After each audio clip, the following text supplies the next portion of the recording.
संकल्प या ठिकाणी करायचा आहे की कुरुलच्या चौकामध्ये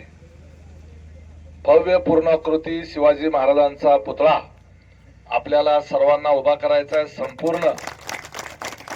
तालुक्याचं लक्ष वेधलं जाईल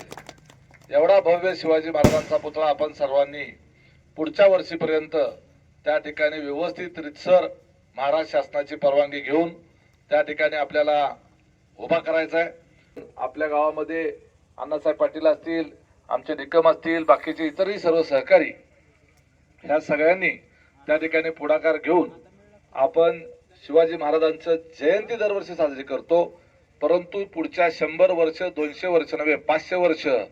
तुम्ही उभा केलेलं हे छत्रपती शिवाजी महाराजांचं स्मारक आणि त्यांचा पुतळा हा कायमस्वरूपी या परिसराला, या भागाला, या गावाला, इथल्या पुढच्या पिढ्यांना प्रेरणा देत राहील याच्या करताचं म्हणून काम हे आपल्याला उभं करायचंय आणि त्याच्या करता